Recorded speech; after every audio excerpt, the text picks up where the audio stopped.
नमस्कार। साहित्य, कला और संस्कृति की पहली ऑनलाइन वीडियो पत्रिका ताना बाना में आपका स्वागत है। मैं हूं मुकेश कुमार। दोस्तों, हिंदी की दुनिया इतनी सीमित और संकुचित सी क्यों लगती है? अपवादों को छोड़ दें तो बहुत कम लेखक कलाकार हिंदी या हद से हद एक दो भारतीय भाषाओं के बाहर नहीं झांकते हैं। क्या इसके पीछे कोई अजाना भय है, या फिर वे अपनी ही दुनिया में खुश रहना चाहते हैं, संतुष्ट रहना चाहते हैं? इस वैश्वीकरण के युग में इस तरह की प्रवृत्ति का होना क्या कहता है, इस पर विचार करने का आग्रह करते हुए पेश है आज का ताना बाना। ताना बाना में आज आप देखेंगे हिंदी को पवित्र बनाने के अभियान पर एक बहस में हिस्सा लेंगे वीरेंद्र यादव, राम पुनियानी और दारेन शाहगी। अनिल यादव के नए यात्रा वृत्तांत कीड़ा जड़ी पर बात करेंगे जाने माने समालोचक प्रोफेसर अपूर्वा नंद के साथ। वरिष्ठ कवि एवं चिंतक अशोक वाजपेयी आज बात करेंगे तीन महान कलाकारों हैदर रजा, हबीब तनवीर और कुमार गंधर्व की जन्म शतियों की।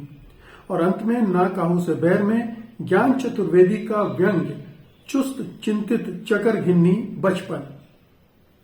हिंदी भाषा को पवित्र और शुद्ध बनाने का अभियान बहुत पुराना है। 19वीं सदी में ही ये अभियान शुरू हो गया था और इसके पीछे जातिवादी और सांप्रदायिक एजेंडा था।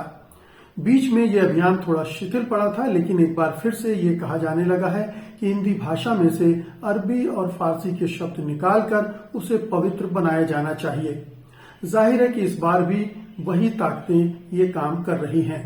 सवाल उठता है कि इस अभियान का हिंदी भाषा और समाज पर क्या असर पड़ सकता है और इससे कैसे लड़ा जाना चाहिए।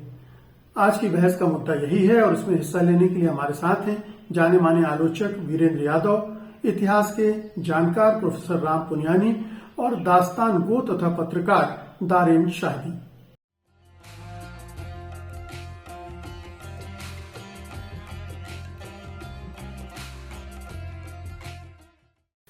ताना बाना में आप सबका स्वागत है। वीरेंद्र जी, सबसे पहले आपसे सवाल है, एक बार फिर से ये चर्चाएं होने लगी हैं, सुनाई पड़ने लगी है ये सारी चीजें कि हिंदी को पवित्र बनाया जाना चाहिए, उसमें से अरबी फारसी के शब्द निकाल देना चाहिए, उसे एक तरह से संस्कृत निष्ठ बना दिया जाए। पुराना अभियान है, बीच में थोड़ा ठंडा पड़ा और अब फिर से जोर पकड़ रहा है। क्या लगता है क्यों हो रहा है ऐसा?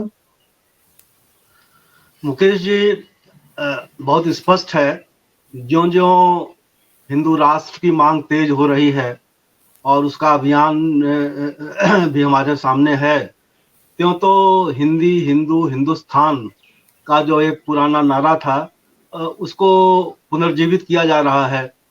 और जाहिर है हिंदी उस हिंदू राष्ट्रवाद का एक हिस्सा है। और देखिए, स्वाधीनता आंदोलन के दौरान, जैसा आपने स्वयं ही कहा कि कोई एक नई बात नहीं है, पहले भी ये होता रहा है, तो स्वाधीनता आंदोलन के दौरान भी एक धारा थी इस बात की, और संविधान सभा की जो बहसें हुई उसमें भी इसका हुआ, और उसके बाद आजादी के बाद भी एक लगातार सिलसिला रहा है। लेकिन इस समय जो है, जो हमारा जो है सामाजिक राजनीतिक जो वातावरण है, जिसमें कि सवर्ण हिंदू पलटवार की मुद्रा में है और अपनी एक उपस्थिति जो है एक विशेष रूप से दर्ज कराना चाहता है, तो उसका एक परिणाम है। और हम इसको समझ सकते हैं कि आज का जो राजनीतिक वातावरण है, उस राजनीतिक वातावरण को और सुदृढ़ करने के लिए ये एक मांग तेजी से की जा रही है। और इसकी पृष्ठभूमि जो है हिंदू राष्ट्रवाद से जुड़ी हुई है, राष्ट्र की अवधारणा से जुड़ी हुई है, जो राष्ट्र की एकल अवधारणा है, जिसमें कि जो एक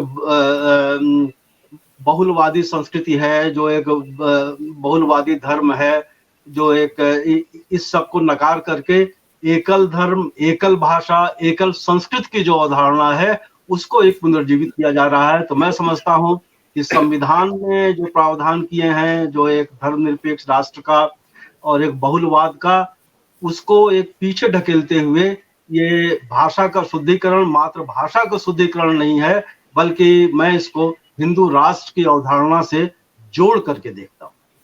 जी पुनियानी जी, ये मैं समझना चाहता हूँ कि आखिरकार ये पवित्र करना, शुद्धिकरण करना, ये कंसेप्ट क्या है?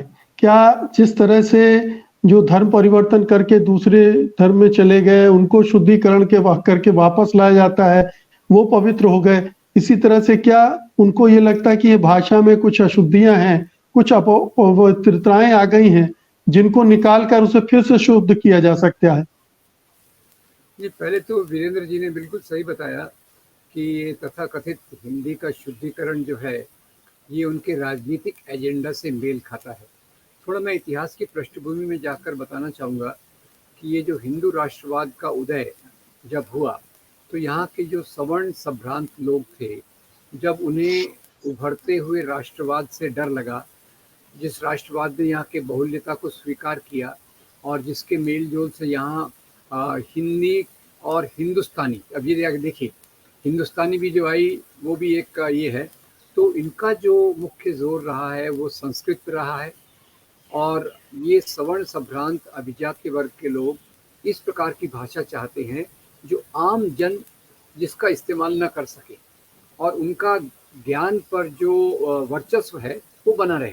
इसलिए आप देखिए, पहले दलितों को, स्त्रियों को शिक्षा का अधिकार नहीं था एक तरफ, दूसरी तरफ शिक्षा में यानी वो संस्कृत को ही देव भाषा मानते थे और जो भाषा आम बोलचाल की थी उसको ये नहीं मानते थे। इतिहास में आप एक प्रवृत्ति देखिए कि जो भी लोग आम जनता से जुड़े रहे हैं या ज़्यादा लोगों तक पहुंचना चाहते हैं, उन्होंने आम बोलचाल की भाषा का प्रयोग किया है। वो गौतम बुद्ध हो या अशोक के समय के शिलालेख हो या बाद में चलकर अभी के समय पर हमारे संत परंपरा के लोग हों, कबीर और तुकाराम नामदेव जैसे, इन्होंने उस भाषा का इस्तेमाल किया जो आम लोगों तक पहुंच सके। उसके विरोध में जो दूसरी चलती है अभिजात्य वर्ग की एक राजनीति, उसमें वो भाषा को ऐसा रखना चाहते हैं कि भाषा पर उनका नियंत्रण रहे, ज्ञान पर उनका नियंत्रण रहे और आम लोगों तक वो बात ना पहुंच सके। ये उसी के दिशा में एक कदम है। इसमें दूसरी बात ये जोड़ना चाहता हूँ कि भाषा की शुद्धता केवल थोड़े लोगों को चाहिए। जहाँ तक पूरे देश के लोगों का सवाल है, गांधी ने उसका बहुत अच्छे से प्रतिनिधित्व किया था। उन्होंने शुद्ध हिंदी की शुद्धता पे जोर न देकर हिंदुस्तानी की बात की। और दूसरा मुझे लगता है कि ये, मैं कोई भाषाविद तो हूँ नहीं, पर मुझे लगता है वही भाषा ज़्यादा जीवंत रहती है, ज़्यादा प्रचलित होती है, जो मेल जोल से अपने आप को बदलती रहती है।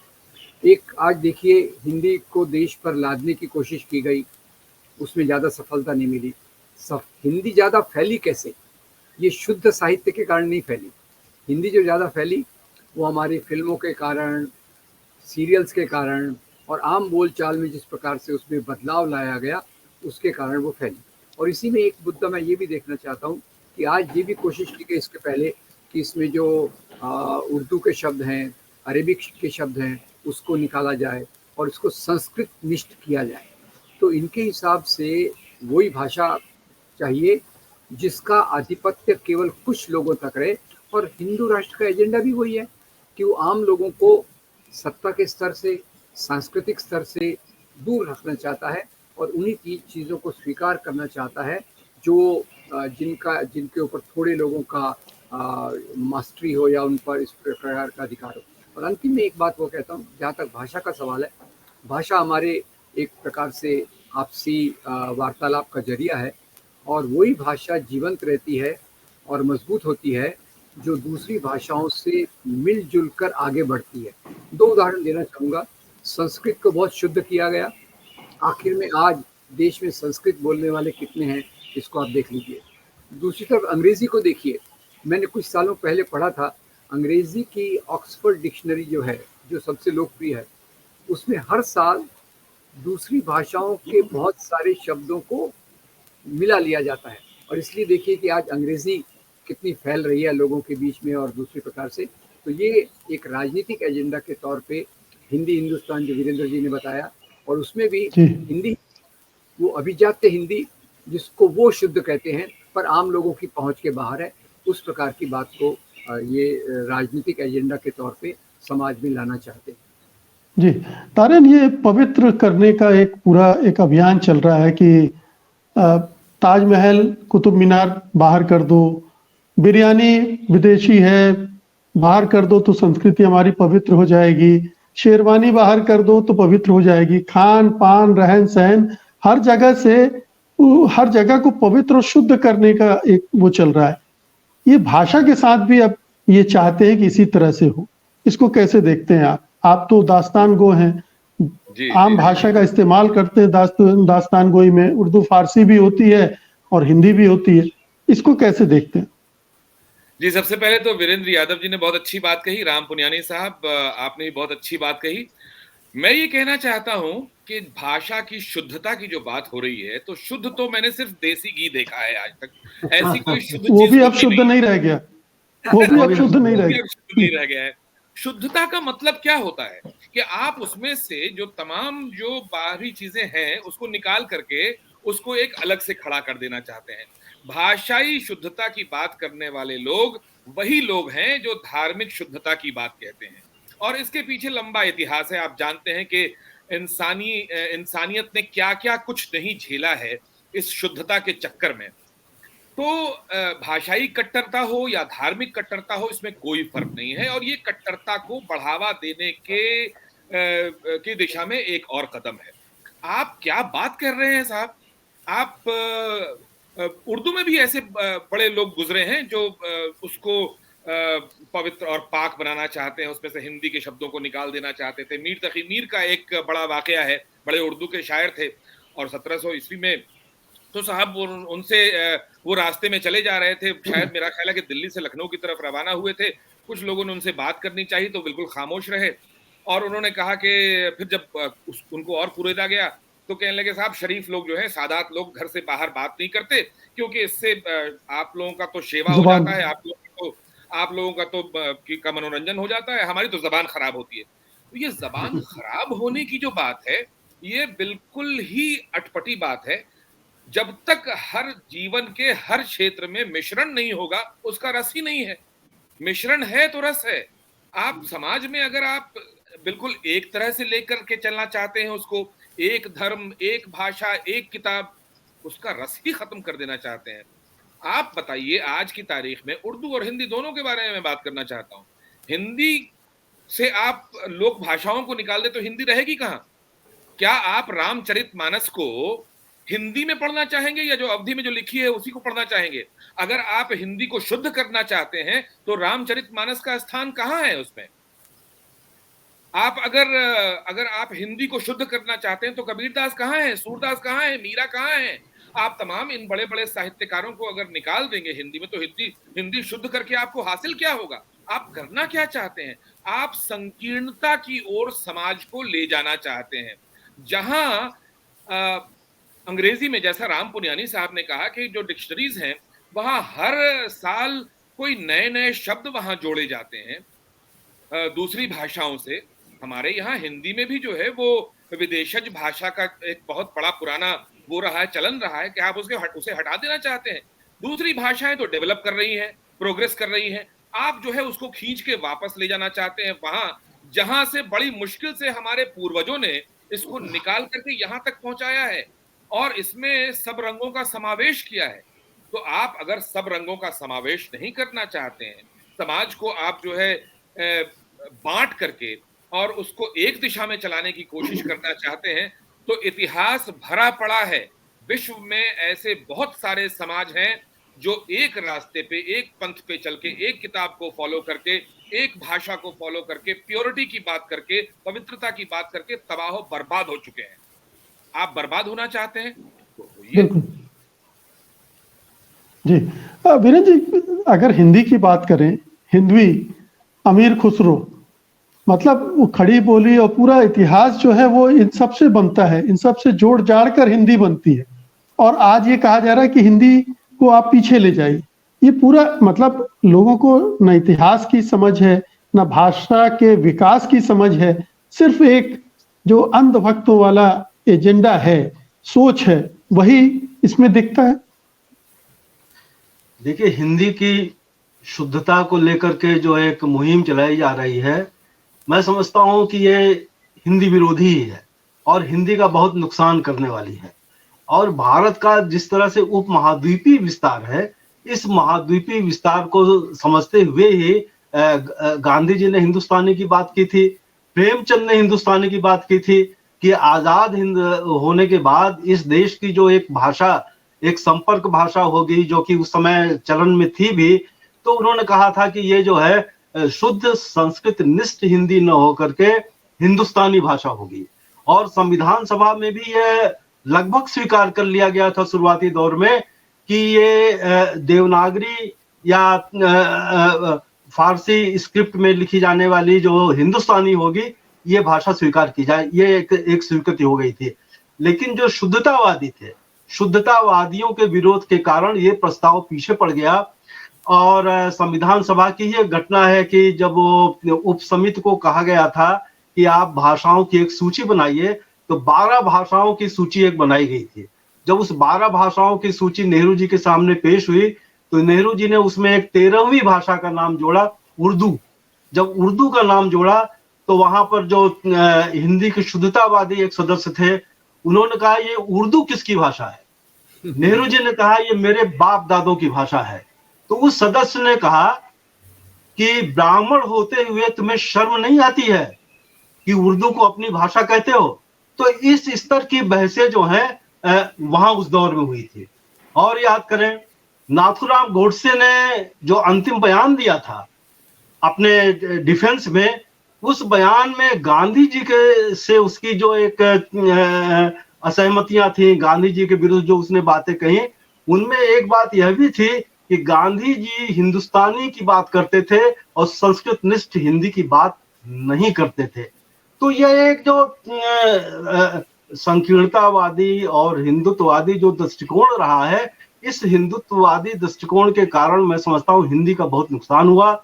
अभी मैं इसी सप्ताह की एक घटना बताऊं, इसी लखनऊ शहर में, यानी कि शुद्धतावाद कहां तक ले जाता है कि एक चतुर्थ अंतरराष्ट्रीय उर्दू सम्मेलन लखनऊ में किया गया।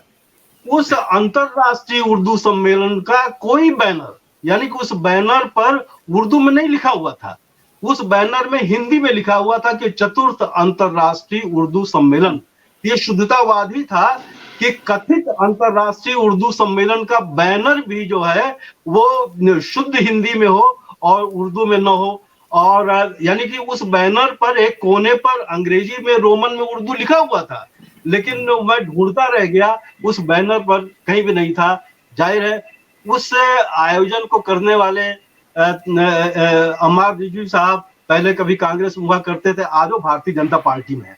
तो भारतीय जनता पार्टी के में जाने के बाद उन्होंने अंतरराष्ट्रीय उर्दू सम्मेलन को भी उन्होंने शुद्ध कर दिया। अब लखनऊ यानी उत्तर प्रदेश में उर्दू दूसरी राजभाषा है, लेकिन उस दूसरी राजभाषा की स्थिति क्या है? सूचना विभाग से प्रेस विज्ञप्तियां जो है अब संस्कृत में जारी की जाती है। संस्कृत में जारी की जाने वाली वो प्रेस विज्ञप्तियां किस अखबार के लिए जारी की जाती है, किस पत्रिका के लिए जारी की जाती है, ये समझ में नहीं आने वाला। लखनऊ के जो कार्यालय हैं, उन कार्यालयों पर जहां हिंदी और उर्दू दोनों में नामपट थे, उसमें उर्दू के नामपट हटा दिए गए हैं। लखनऊ में एक उर्दू अरबी फारसी विश्वविद्यालय था, उसका नाम बदल करके भाषा विश्वविद्यालय कर दिया गया। उसके लोगों में उर्दू था, वहां से उर्दू हटा दी गई। यानी जो एक अघोषित रूप से ये शुद्धतावाद है, ये शुद्धतावाद जो है यानी कि हिंदी भाषी क्षेत्रों में तो मैं समझता हूँ सीधे सीधे वो उर्दू के विरोध में है।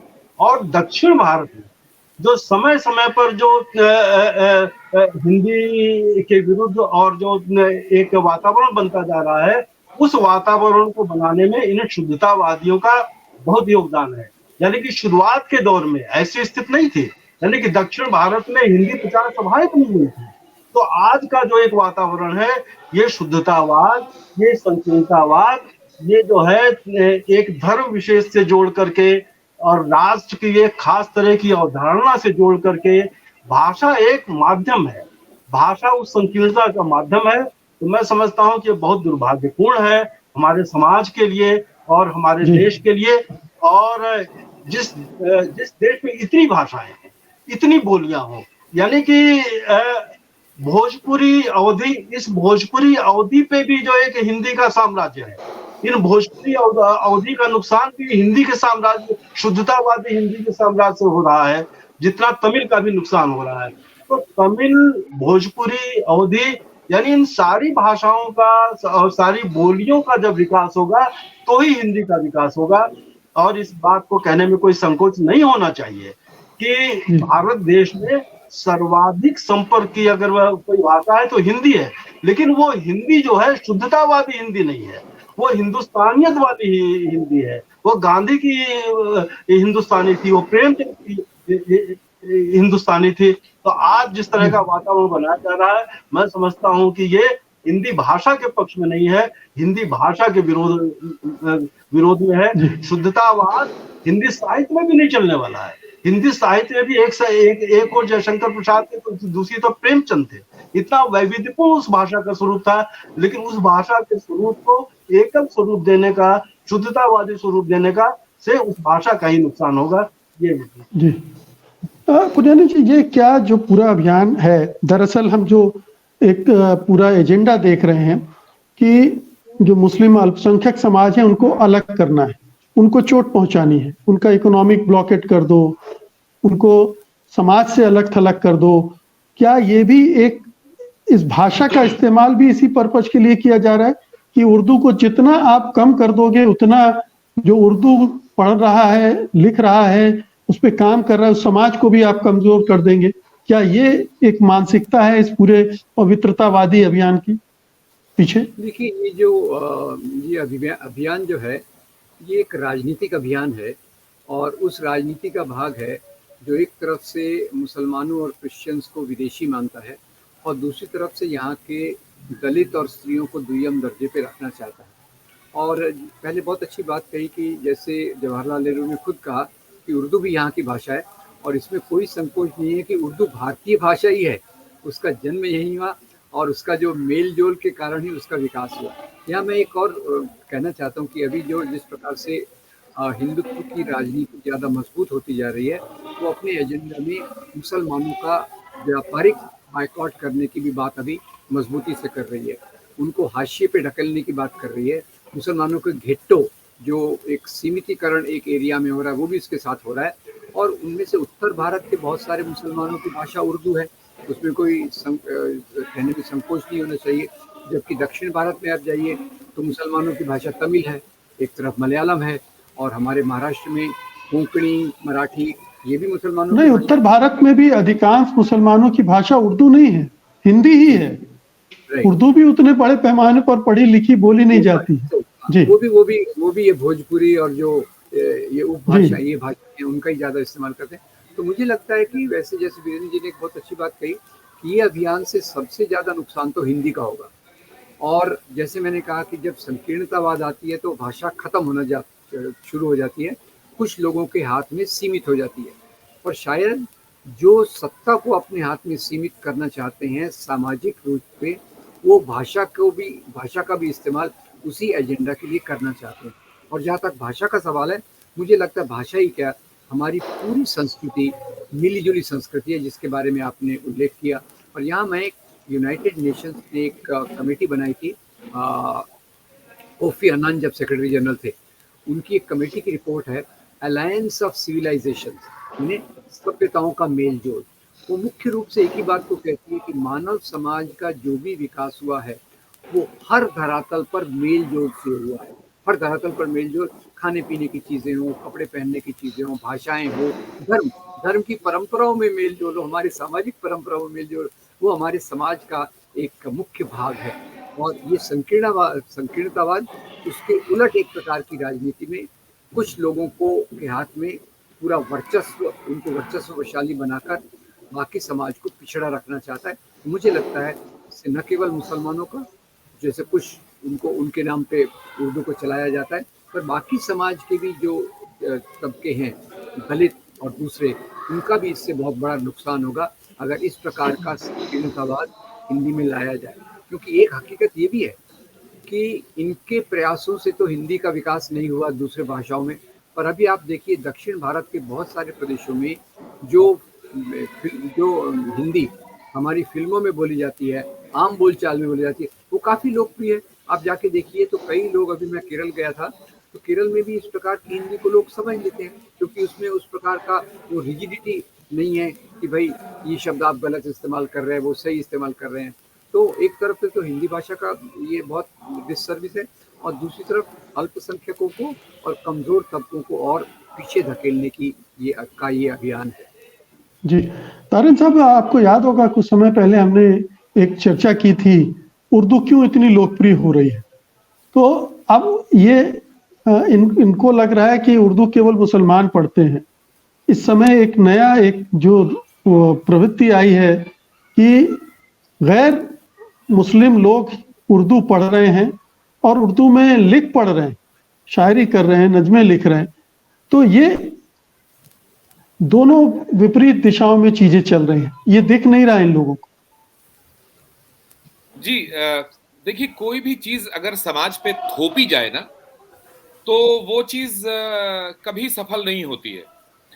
और अगर इनको ऐसा लग रहा है कि ये भाषा, हिंदी भाषा और उस संस्कृत निष्ठ हिंदी भाषा को समाज पर थोप करके उसे सफल बना लेंगे, तो ये होने वाला नहीं है। क्योंकि ये कोई नहीं होते हैं तय करने वाले भाई। भाषा जो है वो जो जनता तय करती है, वो लोग तय करती है, जो वहां की जो जनसंख्या है वो तय करते हैं कि उन्हें आपस में कैसे कम्युनिकेट करना है। आप ऊपर से कुछ भी मुसल्लत करते रहिए, कुछ भी थोपते रहिए, वो कोई सक्सेसफुल होता नहीं है। अब जैसा कि वीरेंद्र यादव जी ने कहा, राम पुनियानी साहब ने भी कहा कि इतनी सारी भाषाएं हैं भारत में कि इस पर पूरे देश पर एक भाषा थोपने का कोई फायदा नहीं है, वो सफल भी नहीं होगा। रही बात उर्दू के पॉपुलर होने की, तो आप ये देखिए कि कितने एक्सपेरिमेंट हुए हैं उर्दू में। लेकिन उर्दू से हिंदी से मिलती जुलती बात उर्दू के साथ क्या हुई पाकिस्तान में। पाकिस्तान में उर्दू थोप दिया गया जनमानस के ऊपर, लेकिन आज भी भाषा जो है वो पंजाबी ही है, क्योंकि ज्यादातर जनता वहां पे पंजाबी बोलती है, पंजाबी स्पीकिंग जनता है। तो थोपने से कुछ नहीं होता है भारत में। जी, भारत में उर्दू थोपने की वजह से बांग्लादेश बन गया, मतलब और भी कारण रहे होंगे। जी तो आप लाख कोशिश करते रहें, थोपते रहें, वो कोई होने वाली चीज नहीं है, संभव ही नहीं है। उर्दू के साथ इंडिया में बड़ा एक्सपेरिमेंट हुआ है। ये बड़ी दिलचस्प बात मैं आपको बताऊं। मैं शुरू करूंगा 1801 फोर्ट विलियम्स कॉलेज में जब ट्रांसलेशन का दौर शुरू हुआ था, तो बैताल पचीसी को ट्रांसलेट करवाया जा रहा था। उसमें दो लोगों को चुना गया। एक लल्लू लाल जी कवि थे और एक मजहर अली विला, जो अपना तखल्लुस शायर लिखते थे। तो लल्लू लाल जी कवि और मजहर अली विला शायर, दोनों ने मिलकर के ट्रांसलेशन करना शुरू किया बैताल पचीसी का। ऊपर से हुक्म ये आया था कि इसे इजी लैंग्वेज में लिखना है, ब्रज भाषा में थी पहले वो। अब उन्होंने जो भाषा का इस्तेमाल किया है उसे ज़बाने सहल का नाम दिया है, ना हिंदी ना उर्दू, ज़बाने सहल यानी आसान भाषा। और आप बैताल पचीसी पढ़ेंगे उस जमाने का, कोलंबिया यूनिवर्सिटी की वेबसाइट पे है उसकी ओरिजिनल कॉपी पड़ी हुई, कोई भी पढ़ सकता है। क्या खूबसूरत भाषा है। तो उर्दू के साथ एक्सपेरिमेंट, और हिंदी के साथ भी एक्सपेरिमेंट होता रहा है, उर्दू के साथ ज्यादा होता रहा है। उर्दू के साथ बात यह है कि इसमें म्यूजिकलिटी ज्यादा है, गजलों और शायरी की भाषा रही है। लेकिन आपको एक दिलचस्प बात और बताऊं, राही मासूम रजा जो पटकथा लेखक थे जिन्होंने महाभारत लिखा था, उनपे उर्दू वालों ने बड़ा जुल्म करना शुरू किया कि आप गालियां लिखते हैं और भाषा को आप जो है बर्बाद कर रहे हैं, ये कर रहे हैं, वो कर रहे हैं। तो उन्होंने कहा कि मैं अब उर्दू लिखूंगा ही नहीं। वो देवनागरी में लिखने लगे और देवनागरी में लिख करके उन्होंने कितनी शोहरत पाई आप जानते ही हैं। उसके अलावा उर्दू साहित्य जितना देवनागरी में अवेलेबल है, समस्या ये है कि हिंदी के लोग और हिंदी की एकेडमीज ये कोशिश नहीं करती हैं कि हिंदी का साहित्य जो है वो अलग अलग भाषाओं में अनुदित हो और अलग अलग भाषाओं में लिप्यांतरण हो और लोगों तक पहुंचाया जाए। उर्दू के साथ ये होता रहा है कि अलग अलग भाषाओं में लिप्यांतरण होकर के लोगों को पहुंचाया जाता रहा है। इनफैक्ट मुझे लगता है कि हिंदुस्तान में जो उर्दू साहित्य पढ़ने वाले लोग हैं, जो उर्दू भाषा नहीं जानते, जो लिपि नहीं पढ़ सकते हैं, उनकी तादाद बहुत ज्यादा है। तो इस तरह से भाषा का विकास होता है। आपने उर्दू हिंदी की कंपैरिजन की बात की, इसलिए मैंने ये बात कही, वरना भाषा को किसी धर्म में समेटने की कभी भी कोई कोशिश हुई है तो वो नाकाम हुई है। तमिलनाडु में तमिल जो है सिर्फ हिंदू नहीं बोलते, वहां जितने भी धर्म के लोग हैं सब तमिल बोलते हैं। मलयालम हर धर्म के लोग बोलते हैं, उस खित्ते में रहने वाले लोग। पंजाब में तो पंजाबी। तो अब मैं बिहार की बात करूं, बिहार में मुसलमान जो हैं, जो उत्तरी बिहार के लोग हैं, वो बड़े धड़ल्ले से भोजपुरी बोलते हैं, घर में मगही बोलते हैं, मैथिली बोलते हैं। जहां जो रीजन है उस रीजन की भाषा बोली जाती है, उसका धर्म से कोई ताल्लुक नहीं है। अगर इस ख्याल को ये प्रोपगेट करने की कोशिश कर रहे हैं कि हिंदी हिंदुओं की भाषा है, हिंदी एक धर्म से जुड़ी हुई भाषा है, तो ये बिल्कुल गलत है और ऐसा होना नहीं चाहिए। इससे हिंदी का कोई विकास होने वाला नहीं है। जी, अंत में वीरेंद्र जी, क्या इससे इस प्रवृत्ति से, इस अभियान से कैसे मुकाबला किया जाए? ये भाषा का नुकसान कर रहा है, समाज का नुकसान कर रहा है, देश का नुकसान कर रहा है, पूरी मानवता के खिलाफ है ये अभियान।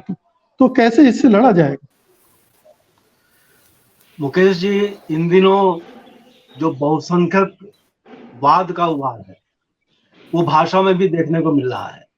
कि सवाल ये है, लेकिन एक त्रासदी ये है कि भाषा जो बहुसंख्यक के द्वारा बोली जाती है वो बहुसंख्यक वाद की भाषा नहीं है।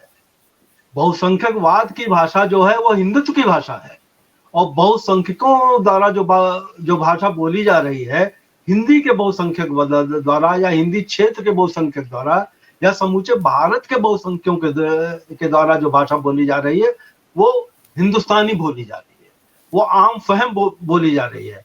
तो इस समय जो संघर्ष है कि एक अगर जो है एक धर्मनिरपेक्ष मॉडल को बचाने की बात है, जो हमारे स्वाधीनता आंदोलन में जिनकी नेतृत्वकारी भूमिका थी, उन्होंने जो आइडिया ऑफ इंडिया, भारत की जो संकल्पना की थी, उस भारत की संकल्पना को बचाते हुए, यानी कि उस समूची संकल्पना पर ही एक खतरा है, उस संकल्पना को बचाते हुए ही भाषा भी बच सकती है। तो आज जो एक संकीर्णतावाद ये चल रहा है, या संस्कृत निष्ठ भाषा की बात है, इस संस्कृत निष्ठ भाषा की बात को जो हिंदू राष्ट्र की का जो सवाल है, उन सारे सवालों को जोड़ करके एक समूची जनता का, एक भारत का, एक जो है आम जनता का, उस आम जनता के सवालों से, मुद्दों से जोड़ करके ही मैं समझता हूं कि इस भाषा के प्रश्न को भी हल किया जा सकता है।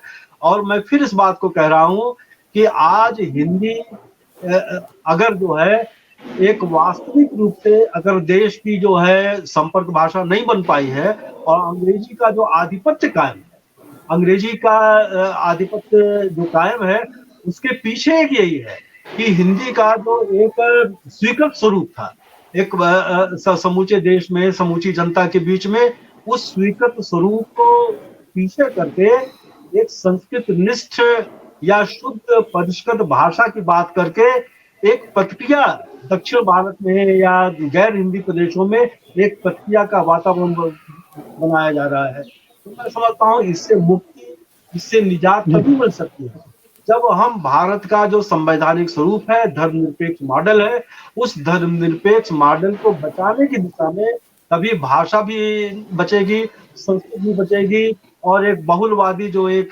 संस्कृति का जो देश है वह भी हम बचा पाएंगे। तो एक समूचे संघर्ष का हिस्सा भाषा का भी हिस्सा है। जी, पुनियानी जी, आप कुछ जोड़ना चाहेंगे? जी, मैं वास्तव में वीरेंद्र जी की बात से पूरी तौर से सहमत हूँ कि भाषा के मुद्दे पर तो अलग से हम बात करें और उसके बारे में बहस करें, पर ये जो पूरी राजनीति इस प्रकार के संकीर्णतावाद को समाज पे थोपना चाहती है, उस राजनीति के खिलाफ जो आंदोलन है उसको मजबूत करना बहुत ज़रूरी है। क्योंकि आज उनकी पैठ हमारी बहुत संस्थाओं पे हो गई है। बहुत सारे जो मेरे ख्याल से संस्थाएं भाषा पे काम करती हैं, संस्कृति के दूसरे आयाम पे काम करती है, उसमें भी इनकी घुसपैठ बहुत ज़्यादा है। तो ये एक पूरा एक संघर्ष है जिसमें इनकी घुसपैठ का मुकाबला करने के लिए हमें जन आंदोलनों को और इस प्रकार के प्रचार को मजबूत करना पड़ेगा कि हमारी भारत की वास्तविक संस्कृति और सभ्यता जो है वो मिलीजुली सभ्यता है, वो बहुल्यवादी है, वो उस प्रकार की बहुल्यवादी है जिसकी एक थोड़ी सी रूपरेखा जवाहरलाल नेहरू ने अपनी किताब डिस्कवरी ऑफ इंडिया में दी है, जहाँ वो कहते हैं कि ये सभ्यता का किस प्रकार से विकास हुआ, किस प्रकार से मेल जोल होते रहे, और पुरानी चीज़ें भी आई, नई चीज़ें भी मिली, और सबका स्वागत करके ही हम इस कल्पना को आगे ले जा सकते हैं। बहुत बहुत शुक्रिया आप सबका आज की चर्चा में हिस्सा लेने के लिए, धन्यवाद। अनिल यादव ने यात्रा वृत्तांत यानी ट्रेवलॉग की विधा को एक नई शैली, एक नया अंदाज दिया है। ये शैली जीवन को दूरबीन से नहीं देखती, बल्कि उसमें घुसकर उसके मर्म को निकालकर सामने रख देती है। अनिल यादव का पहला यात्रा वृत्तांत वो भी कोई देश है महाराज इसीलिए बहुत लोकप्रिय हुआ था, और अब उनकी नई किताब कीड़ा जड़ी इसीलिए बहुत पढ़ी और सराही जा रही है। जाने माने समालोचक प्रोफेसर अपूर्वा नंद हमारे साथ हैं, तो आइए उनसे इस किताब पर बात करते हैं।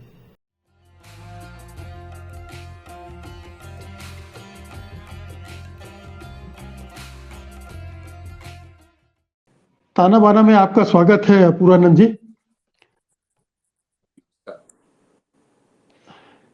अनिल यादव के एक नया यात्रा वृत्तांत आया है कीड़ा जड़ी के नाम से। उनका जो 10 साल पहले आया था यात्रा वृत्तांत, वो भी कोई देश है महाराज के नाम से, और उसकी काफी प्रशंसा हुई थी, काफी चर्चित रहा था। एक नई जमीन तोड़ी थी यात्रा वृत्तांत के मामले में अनिल यादव ने।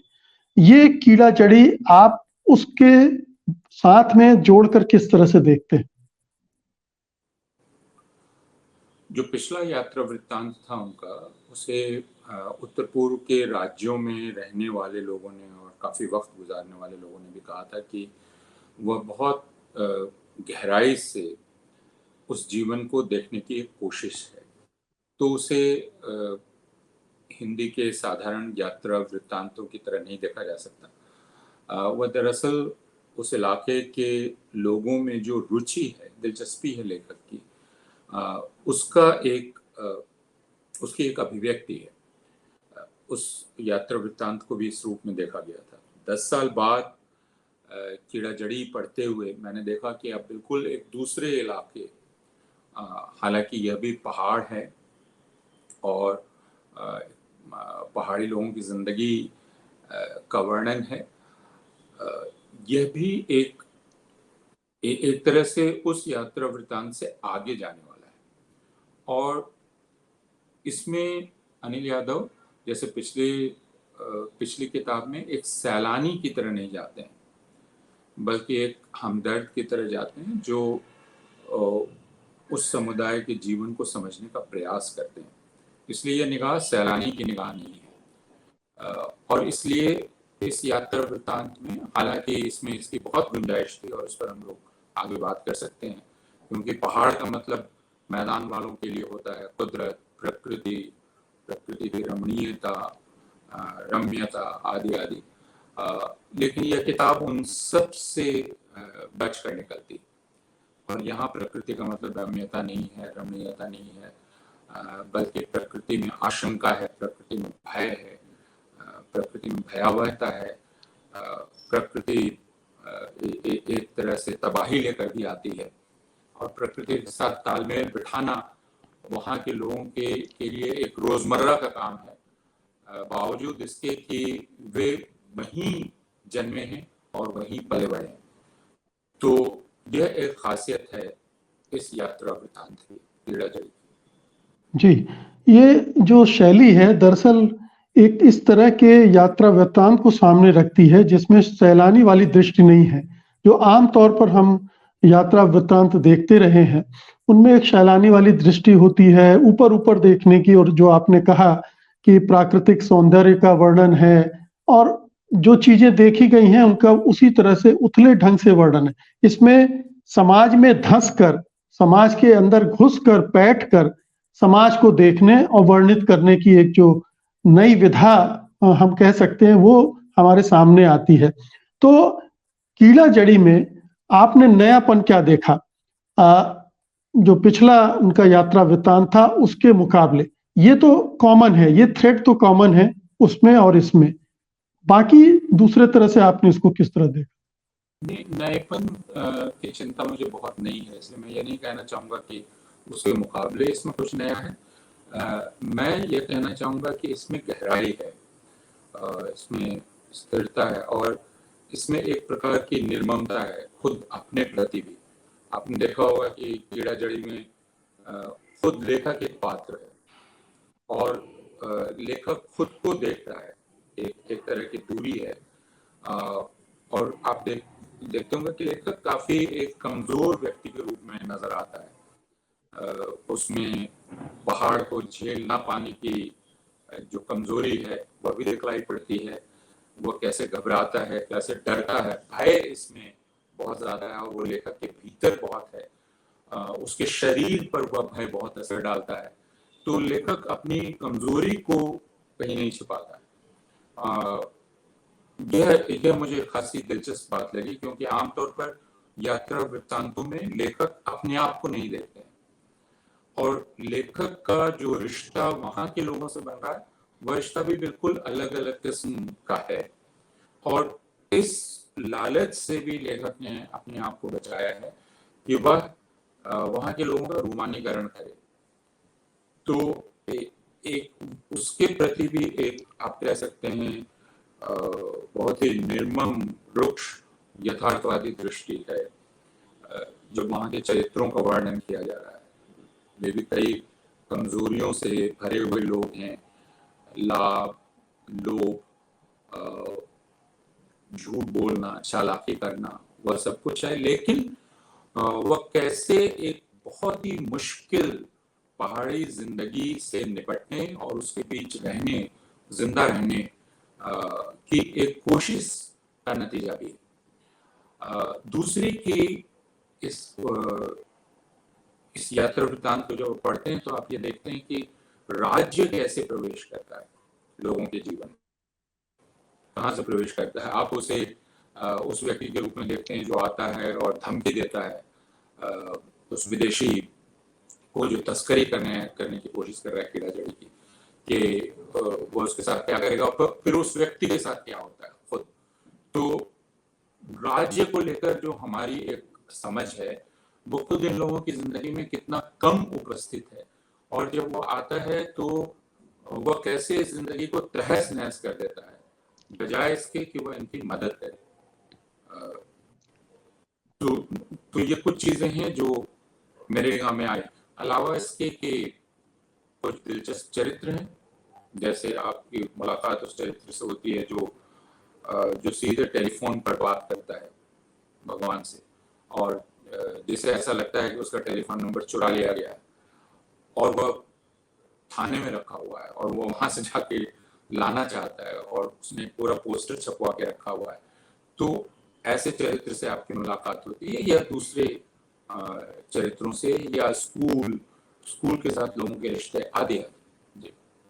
जी मैंने नएपन की बात की थी तो मुझे दो नएपन इसमें दिखे। एक तो ये कि इस बार लेखक ने वहाँ की भाषा को बड़ा करीब से पकड़ा है, जो कि पिछले वाले यात्रा वृत्तांत यानी वो भी कोई देश है महाराज में मुझे कम दिखा था।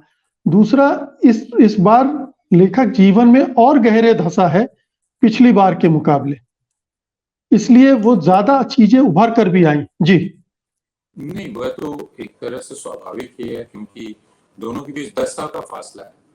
तो लेखक खुद परिपक्व हुआ है, लेखक की भाषा परिपक्व हुई है, लेखक की निरीक्षण क्षमता, ग्रहण क्षमता वह परिपक्व हुई है, उसकी इंद्रियां परिपक्व हुई है और विश्लेषण क्षमता परिपक्व हुई है। तो वह एक तरह से स्वाभाविक है। पिछले यह भी कोई देश है महाराज के मुकाबले अगर इसमें ये सारी चीजें हमें दिखलाई पड़ती हैं तो ये बिल्कुल स्वाभाविक है। जी अपूर्वानंद जी, ये बताएं कि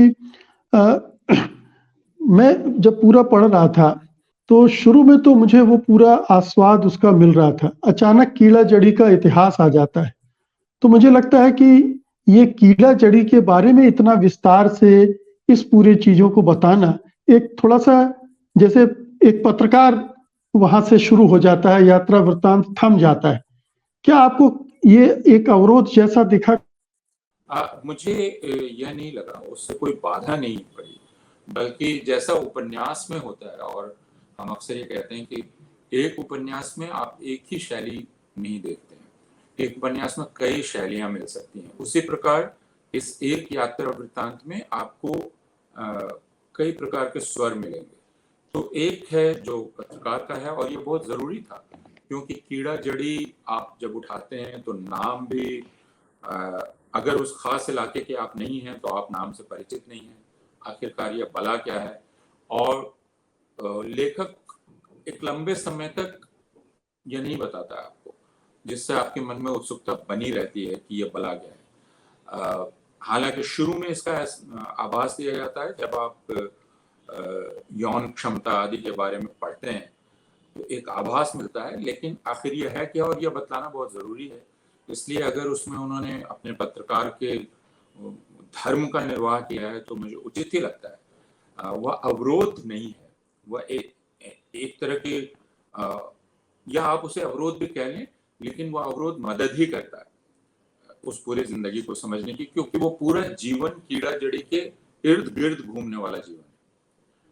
तो आप जब तक कीड़ा जड़ी को ठीक से नहीं समझेंगे, उसके व्यापार को ठीक से नहीं समझेंगे, उसमें राज्य की शिरकत को, उसकी काला बाजारी को, और क्यों वो स्वाभाविक है और जिसे हम बेईमानी मानते हैं क्यों वहाँ के लोगों के लिए बेईमानी नहीं है, इस बात को हम नहीं समझ पाएंगे। इसलिए मुझे वो अवरोध नहीं लगा, मुझे यह लगा कि वह आप ये कह सकते हैं जिसको शिफ्टिंग कहें, कि एक आप प्लेन पर हैं और दूसरे प्लेन पे शिफ्ट करते हैं और फिर एक तीसरे प्लेन पे आप शिफ्ट कर जाते हैं। जी, मैं एक अंश पढ़ना चाहूंगा इसी किताब से। आजकल रोज शाम को गेरुआ रंग के कपड़े से पृथ्वी पर पूंछा लगाकर पश्चिम में टांग दिया जाता है, फिर भी शामें भारी होती हैं, किसी रहस्यमय बोझ से हाँपती हुई। अंधेरा घाटी में पानी की तरह ऊपर चढ़ते हुए पहाड़ों की कतारों को डुबाता जाता है। अंत में 3 बर्फीले शिखर बचते हैं। घरों की खिड़कियों में रोशनियां टिमटिमाने लगती हैं, तब भी ऊपर रंगों की लीला चल रही होती है। अंततः वे भी गुम जाते हैं। काले पानी की लहरों पर असाधारण बड़े आकार के तारे लहकने लगते हैं। रात अपने हड़ीले लंबे पैर फैलाने लगती है, तब कहीं और सड़क लेने की बेकली उठती है। ऐसे में नशे का मतलब समझ में आता है, क्योंकि वो अपने ही भीतर एक समांतर लेकिन लुभावन ब्रह्मांड के द्वार की साकल चुपके से उतारता है। यहाँ शराब भराड़ी से गाड़ियों में, फिर खरकिया से खच्चरों पर लदकर आती है और 3 गुनी महंगी हो जाती है। दिहाड़ी वाले मर्द जो दिन भर कमाते हैं, वो थोड़ी देर बाद स्टील के गिलासों से होते हुए उनकी आंखों में छलकने लगता है। अतर वाले को शराब से अच्छा आदमी माना जाता है, क्योंकि झगड़े झंझट की गुंजाइश नहीं रहती है। तो एक तरफ प्रकृति वर्णन और फिर साथ में वहां के लोगों को जोड़ते हुए उनके जीवन को का वर्णन करना, ये दोनों को साथ साथ मिलाकर, और बहुत सारे ऐसे इसमें हिस्से हैं जिनमें नई तरह की उपमाएं, नए तरह के बिंब गद्य में देखने को मिलते हैं। जी, मैं आखिरी हम बातचीत अपनी खत्म करने की तरफ बढ़ रहे हैं। जो आखिरी हिस्सा है उसका एक छोटा सा टुकड़ा मैं पढ़ना चाहूंगा, जो पुनश्च है इसका, और जिसे ट्रेकिंग कहते हैं, जो मैदान के लोगों के लिए एक एडवेंचर है। वह दरअसल वहाँ के लोगों के लिए एक ऐसे जीवन मरण का प्रश्न है, क्योंकि ट्रैकिंग आप बिना उनके नहीं कर सकते, उनकी मदद के बिना नहीं कर सकते, और जब करते हैं तो आप कैसे खुद अपनी जान जोखिम में डाल देते हैं। ऐसी बेवकूफ़ियों की कहानी इसमें है, जब ट्रैकरों ने कहा कि वे जानते हैं कि कैसे कर रहे हैं और मारे गए या दुर्घटना के शिकार हुए, लेकिन खुद जो पहाड़ी ट्रैकिंग में मदद करते हैं वो हमेशा अपनी जान हथेली पर लेकर चलते हैं। और ये खिलाफ सिंह का किस्सा है जो आखिर में है। जिस दौरान यह किताब लिखी जा रही थी, 17 अक्टूबर 2021 को, खिलाफ सिंह दानू 5 बंगाली ट्रैकरों, हावड़ा जिले के सागर जे चंद्रशेखर दास, सरित शेखर दास, नादिया राजघाट के प्रीतम राय और कोलकाता बेहाला के सदम बासाक को लेकर सुंदर डूंगा के लिए निकला। साथ में ग्राम सभा वाशम के 4 पोर्टर सुरेश, तारा, विनोद और कैलाश भी थे। पहले दिन 10 लोगों का यह दल जैकुनी से चलकर जतोली, कठेलिया, मैक्टोली, बलूनी होते हुए भनार पहुंचा, लेकिन मौसम खराब होने लगा, बारिश हो रही थी। शाम को 4:30 बजे से बर्फीला तूफान शुरू हो गया। किसी तरह रात कटी। अगले दिन दल जैसे कनकटा पास की ओर रवाना हुआ, तूफान तेज हो गया, भारी बर्फबारी होने लगी। कठेलिया लौटना तय किया, क्योंकि वहां झोपड़ियां बनी हुई हैं। वापस लौटते हुए भनार में ठंड से एक ट्रैकर के हाथ पांव सुन्न हो गए। तूफान के तेज होने जाने से ट्रैकर को लाद कर चलना असंभव हो गया और सभी अपनी जान बचाने की कोशिश करने लगे। तब खिलाफ ने पोर्टरों को तेजी से आगे चलकर जातोली पहुंचकर रेस्क्यू के लिए जिला प्रशासन को खबर करने को कहा। चारों पोर्टर 20 अक्टूबर को जतोली पहुंचे। उन्होंने बताया तूफान इतना तेज है कि किसी के बचने की संभावना नहीं है। उस दिन शाम को प्रशासन को बता दिया गया था, लेकिन मौसम खराब होने की वजह से कुछ नहीं किया जा सका। 23 अक्टूबर को स्टेट डिजास्टर रिलीफ फोर्स कुछ ग्रामीणों की टीम सुंदरडोंगा के लिए रवाना हुई। 2 दिन बाद इस टीम को दिव्यकुंड में 5 शव दिखाई पड़े जिनमें खिलाफ नहीं था और फिर खिलाफ की खोज शुरू होती है। खिलाफ लापता था। शायद ही किसी को उम्मीद थी कि वह जिंदा होगा, लेकिन इसी से लिखते चमत्कार की भी उम्मीद थी। क्या पता वो मौत को चकमा देकर किसी दिन लौट आए। मैंने जैकोनी में बहुत समय उसके साथ गुजारा है। मुझे याद आ रहा था जब हमारे बीच बात करने के लिए कुछ नहीं होता था। हम आपके पास एक दूसरे को आश्वस्त करने वाले अस्तित्व को बस महसूस करते हुए अंधेरे में घंटों बैठे रहे। वो बीच में लंबी सांस लेकर कहता, क्या हुआ यहाँ? ठंड, आग, गरीबी और बस बातें हैं, बस। और क्या? इस और क्या में ऊब या असंतोष नहीं बल्कि एक उकसावा होता था। अरे हम ही तो हैं हिमालय के रहस्य। बूझ सकते हो तो बूझो, वरना हम तो किसी से भी निभाह लेते हैं। और उसके बाद आखिरी हिस्सा। अगले साल कीड़ा जड़ी के मौसम में जो भी ऊपर गया उसकी आंखें उसे ताजा पिघली बर्फ के आसपास खोजती नहीं। गांव वालों ने कई प्रयास किए। माउंट एक दल ने भी कोशिश की। 9 महीने बाद जब बर्फ और पिघली तब एक दिन उसका भाई आनंद, चारों पोर्टर, कुछ गांव वाले बनार तक पहुंचे। इस बार उसका शव मिल गया। सिर एक चट्टान के नीचे घुसा हुआ था और चेहरा बर्फ से जल गया था। प्रशासन को खबर भेजने पर एसडीआरएफ और आपदा प्रबंधन की एक टीम रवाना की गई, लेकिन खराब मौसम के कारण कठेलिया तक नहीं पहुंच सकी। 16 जुलाई को गांव वाले दोबारा गए और 35 साल के खिलाफ का वहीं अंतिम संस्कार कर दिया गया। तो यह 35 साल का खिलाफ भी बहुत महत्वपूर्ण है।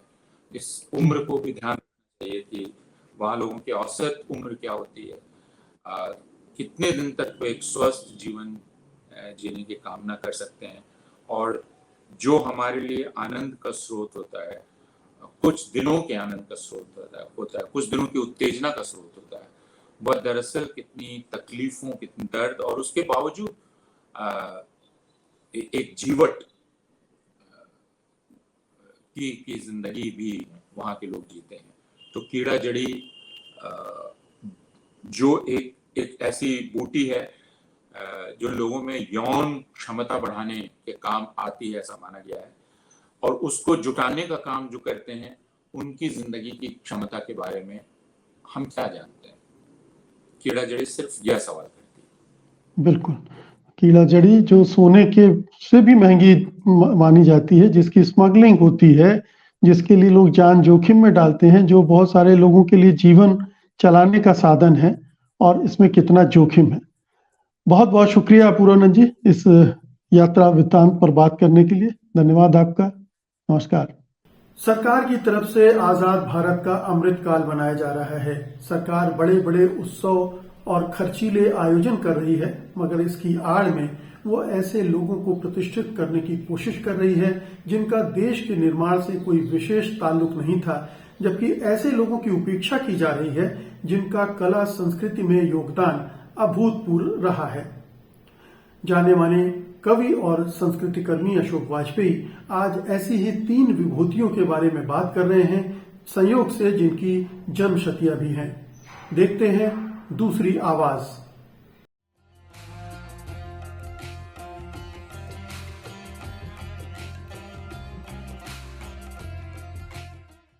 नमस्कार। दूसरी आवाज में आज मैं 3 जन्मशतियों के बारे में कुछ कहना चाहता हूं। एक लगभग पूरी हो गई है, दूसरी चल रही है और तीसरी अगले महीने शुरू होने जा रही है। ये उन 3 मूर्धन्यों की है जिन्होंने एक तरह से स्वतंत्र भारत में यानी पिछले 75 वर्षों में कलाओं के क्षेत्र में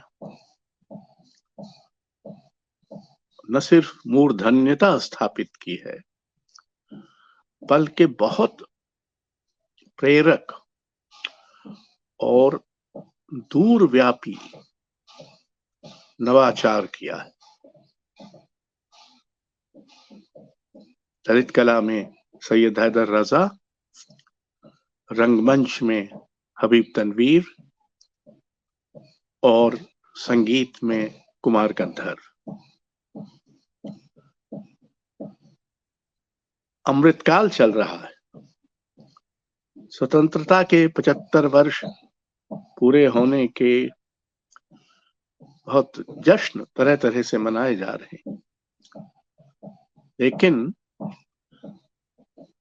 ये निरा संयोग नहीं है कि सरकारी इदारों को, राष्ट्रीय अकादमियों को, सरकारी कला केंद्रों को न तो रजा की याद आई है, न हबीब तनवीर की, और न शायद कुमार गंधर्व की आएगी। तो ये विचित्र उत्सव हैं जिनमें हमारी कला के और लोकतंत्र के अंतर्गत उभरे विकसे 3 मूर्धन्यों की कोई याद बाकी नहीं। बहरहाल याद अगर उनको नहीं है तो इसका अर्थ ये नहीं है कि व्यापक समाज या कला प्रेमी जगत को नहीं है। तीनों में एक समानता तो ये है कि 2 का तो जन्म ही मध्य प्रदेश में हुआ और तीसरे ने अपने जीवन का अधिकांश मध्य प्रदेश में बिताया, उत्तरकाल। अब इनमें इस भौगोलिक समानता के अलावा एक समानता ये है कि तीनों ने अपने अपने ढंग से, अपनी अपनी दृष्टि से ललित कला, रंगमंच और संगीत में वैकल्पिक आधुनिकता को खोजा और रचा। सैयद हैदर रजा अपने बचपन की नर्मदा और कान्हा किसली के जंगल 60 वर्ष फ्रांस में बिताने के बावजूद इन सब को और अपने अध्यापकों को नहीं भूले और एक तरह से तनाव, ध्वंस, नाश के बजाय जो कि आधुनिकता के लगभग संसार व्यापी गुण थे, उन्होंने भारतीय तत्व चिंतन से कुछ अभिप्राय उठाए और उनके माध्यम से एक ऐसी आधुनिकता रचने की कोशिश की जो शांति की, सुसंगति की, मौन की,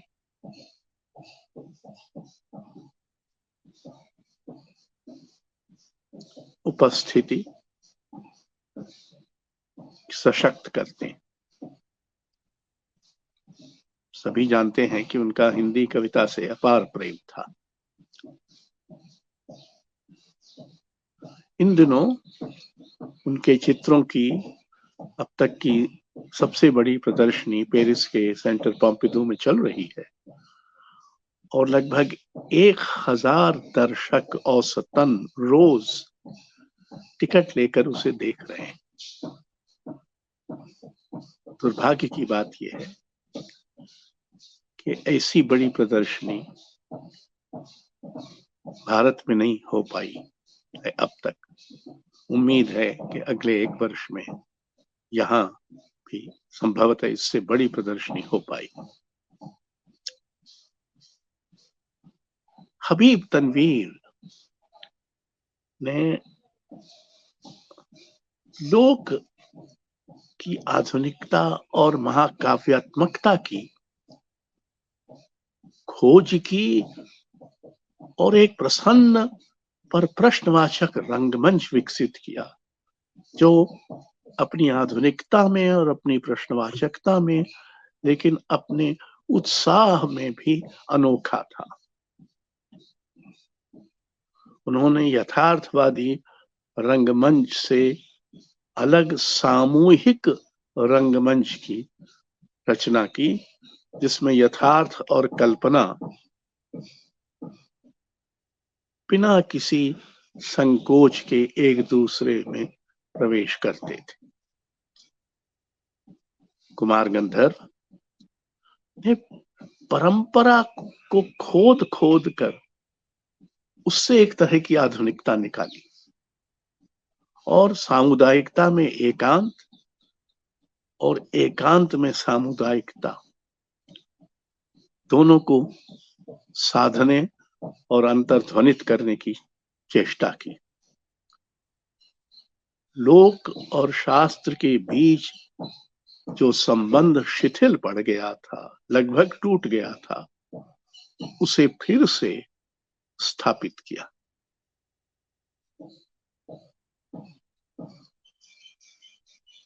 इस दौरान रजा पर तो कई पुस्तकें निकली हैं, उनकी जीवनी भी प्रकाशित हुई है, अंग्रेजी में, हिंदी में, अब मराठी में होने जा रही है और देर सबेर बांग्ला में। कुमार गंधर्व की जीवनी जो ध्रुव शुक्ल ने लिखी है, वाघर सबसे न्यारा, सेतु प्रकाशन से 8 अप्रैल को जब कुमार जी का 100वां वर्ष शुरू होगा, लोकार्पित होगी।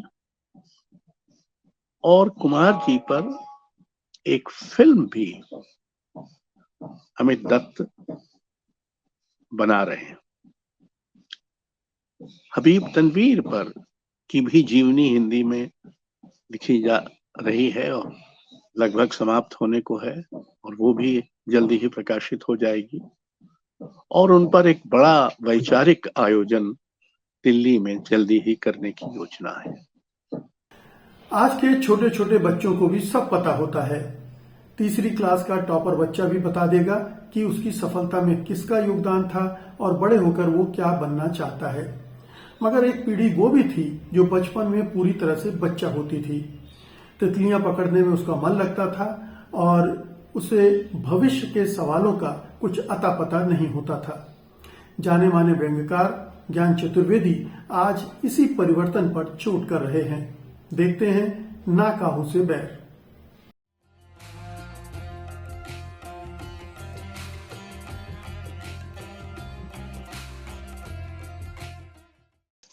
और अब एक रचना, चुस्त चिंतित चगरगिन्नी बचपन। मैंने भी एक अखबार में एक तीसरी क्लास में उसने कहीं टॉप किया है और उसका बच्चे का बाकायदा इंटरव्यू आया कि उसने तीसरी क्लास में बहुत अच्छे नंबरों से पास हुआ है। तो उसका इंटरव्यू मैंने पढ़ा।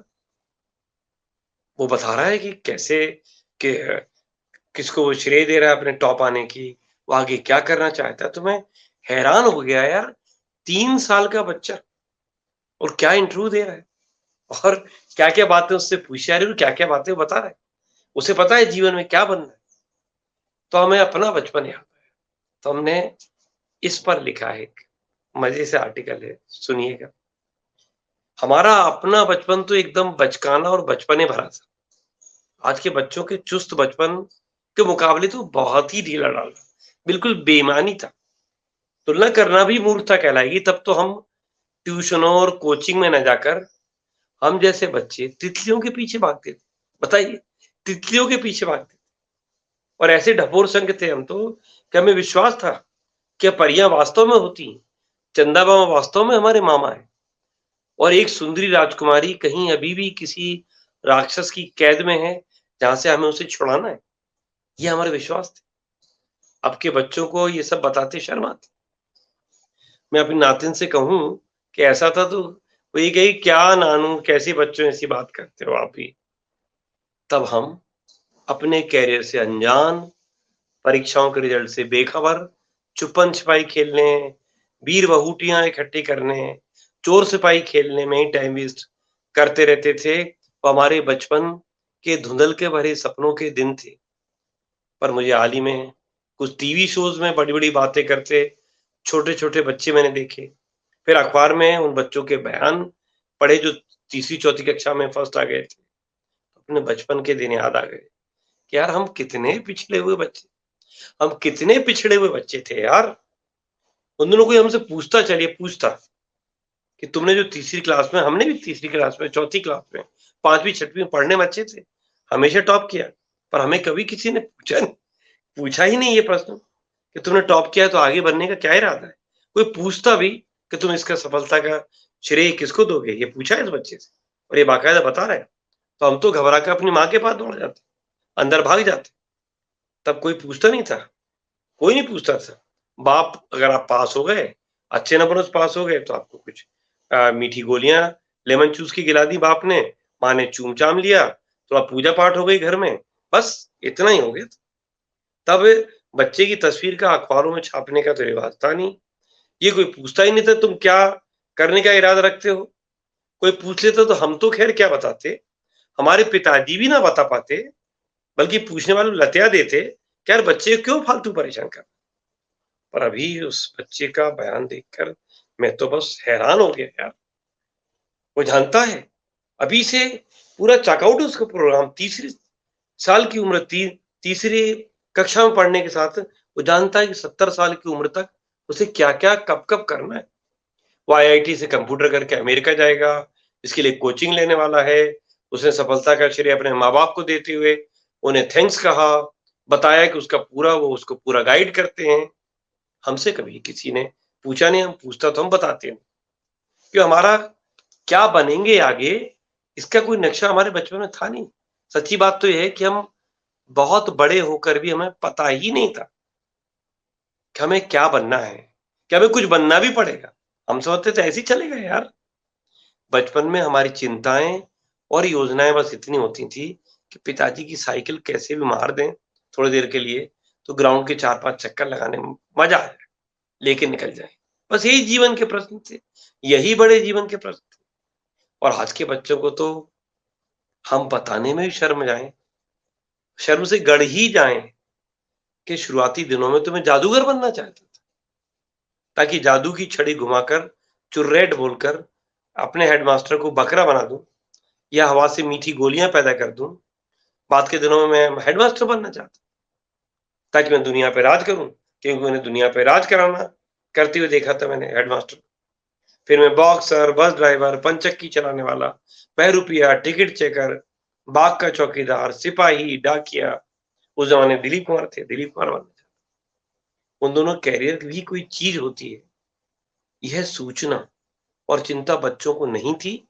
और हमें तो पता ही नहीं था कि हम लंबे रेस के घोड़े, जो आजकल कहते हैं लंबी रेस के घोड़े, हम तो गधे की तरह मैदान में भागते खेलते रहते थे। पास होने पर अगली कक्षा में पहुंच जाते थे, मानते थे कि सुनहरे दिन कभी खत्म ही नहीं होंगे, बचपन चलता जाएगा। और हमने कभी कुछ मांगा नहीं। अब मेरा मन जरूर था कि मैं उस बच्चे को देखूं जिसने तीसरी कक्षा में स्कूल टॉप किया है, वो बड़ा होकर आईआईटी बनना चाहता है।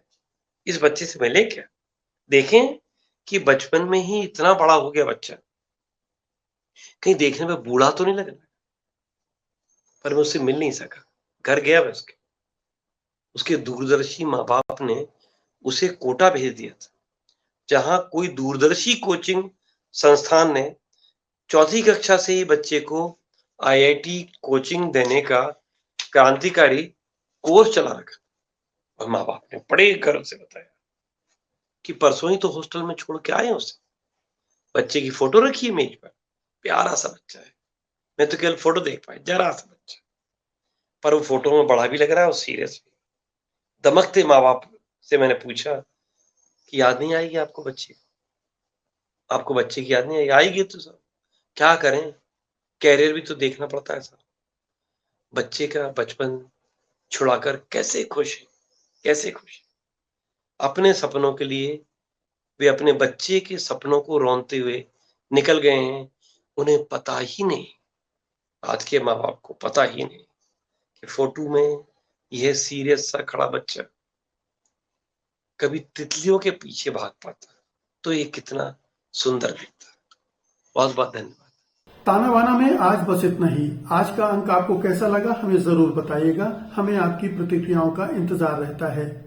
आप अपनी प्रतिक्रियाएं हमें tanabaana@satthindi.com पर भेज सकते हैं।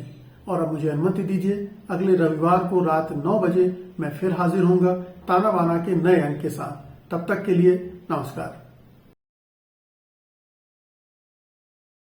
सत्य हिंदी का ऐप डाउनलोड करें गूगल प्ले स्टोर पर।